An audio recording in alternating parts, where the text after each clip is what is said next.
The role of listening in language acquisition. This presentation was compiled as an assignment for a CTLI course entitled Barriers in Learning Language. We were divided into groups, and the following people are members of Group 4, and we were responsible for compiling this presentation. As an introduction, we would like to mention that listening is one of the 4 major skills in language acquisition, the other 3 being speaking, reading, and writing. We are first going to look at the difference between hearing and listening. And no, except for being synonyms, these 2 actions are not the same thing. In this slide, we see that hearing does not automatically imply listening. Listening is an intentional action. So, what exactly is listening? Listening implies the making of meaning and should lead to some or other response, not necessarily a verbal response. Let us look at how poor listening affects learners and spend some time exploring active listening.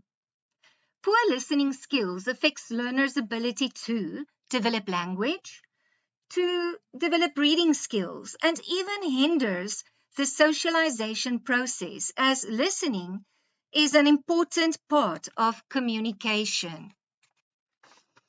Active listening skills that should be developed within a classroom includes listening to understand, the ability to ask deeper questions, as well as the ability to listen without interrupting, amongst other things.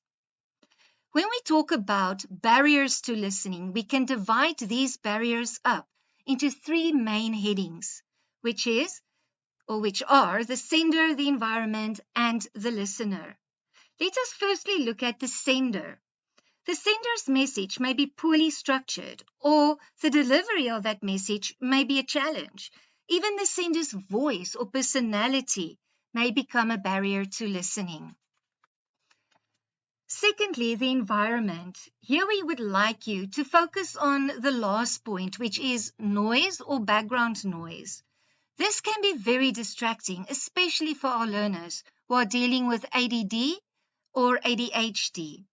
Thirdly, the listener. Please note that each learner should at least sleep 7 to 8 hours a night to prevent drowsiness in class. It is also important that the educator observe his or her learners to be able to gauge their psychological state. In this modern day and age, we have created an environment where our children have learned to be selective listeners. Each educator should be aware of this when engaging with his or her learners. Listening is a very complex process. Let us look at the stages of listening.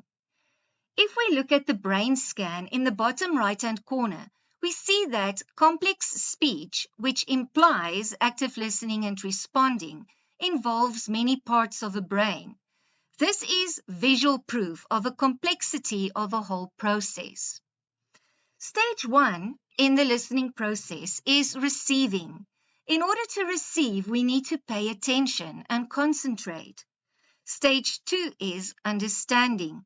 We need to interpret the message and clarify aspects that still causes uncertainty or confusion. Stage 3 is the evaluation stage. We now reflect upon the message and our brain decides whether it has to reconstruct new concepts accordingly. Stage 4 is remembering. Some would swap stage 3 and 4 around. Remembering is where new pathways are formed in the brain. Stage 5 is when we act upon the new information to see whether it can actually be validated.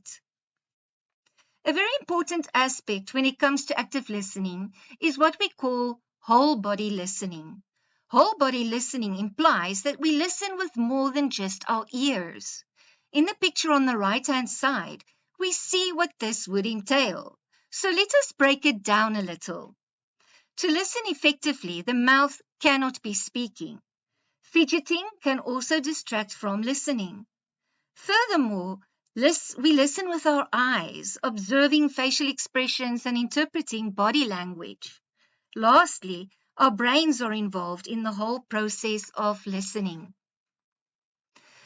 As you'll be receiving this PowerPoint without the voiceover as well, feel free to watch this video by Monique Forster explaining the importance of whole body listening. This brings us to the conclusion that we cannot really listen if we are not paying attention. Let us look at 7 ways to improve our attention span. Learners are not able to stay focused for hours on end. Physical breaks are extremely important. In between the physical breaks, we can include shorter breaks called attention breaks. We need to take our learners and their abilities to remain focused into consideration when we plan and adjust our time frames. At point number 4, we would just like to warn against too busy classrooms. More is not always better.